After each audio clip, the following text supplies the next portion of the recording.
Russia's lethal Su-35 fighter versus America's F-35 who wins? While the Lockheed Martin F-35 Joint Strike Fighter is slated to become the mainstay of the Pentagon's tactical fighter fleet, not every one nation on Earth can afford to fly an expensive fifth-generation fighter. Even Russia and China are not likely to attempt to develop an all-fifth-generation fighter fleet. Instead, for the foreseeable future, the derivatives of the Sukhoi Su-27 flanker air superiority fighter will make up the bulk of their tactical arsenals. The most potent flanker derivative is the Su-35, which is a much improved version with vastly improved avionics, engines and airframe.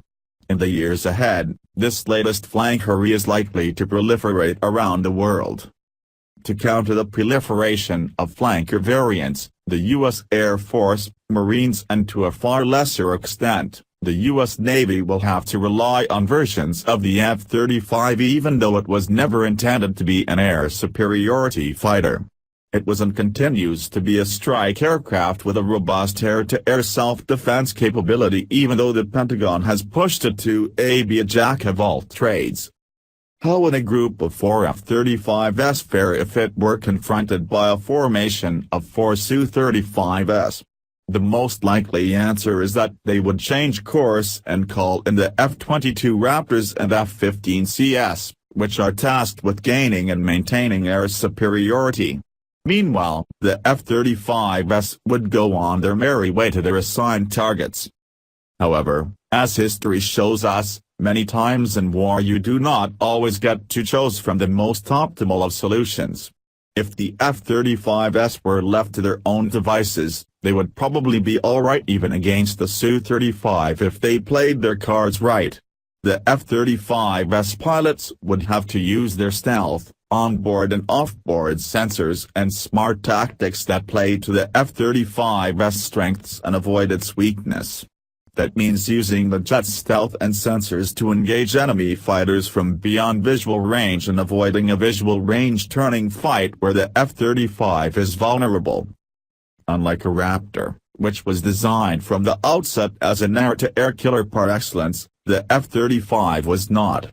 The Raptor combines a very stealthy airframe with a high-altitude ceiling and supersonic cruise speeds in excess of Mach 1.8. Compared to that, the F-35 can just barely touch Mach 1.6 and full afterburner. Further, the F-22 possesses excellent maneuverability for close and visual range dogfights. It crushes the competition in terms of turn rate, radius, angle of attack and energy addition at all altitudes. Whereas a 4-ship flight of Raptors cruising at high supersonic speeds in the rarefied atmosphere above 50,000 feet can effectively choose when and where to fight, a flight of slower, lower-flying F-35s might find themselves forced to react to better-performing enemy planes if they are not careful. Moreover, the F-35 does not have the speed or altitude to impart as much launch energy to the AIM-120 or 2 air missile as the Raptor can, which means the missiles will have less range when fired from a JSF. Nor can the F-35 carry as many air-to-air missiles, which is a problem given that digital radio frequency memory jammers can wreak havoc with the AMRAAM's guidance system.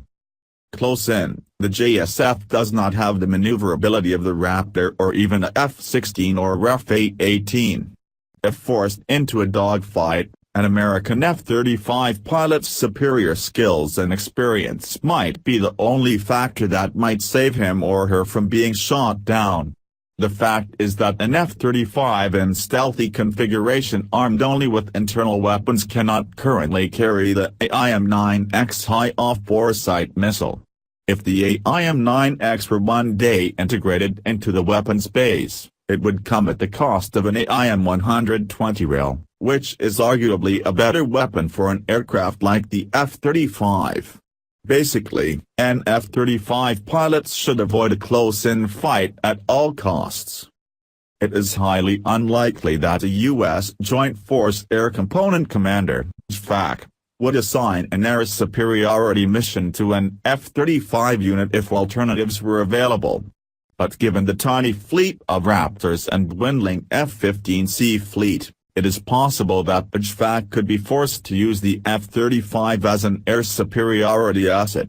However, that being said, the real threat to American air power in most regions around the world is not enemy air power, but rather advanced enemy integrated air defense systems.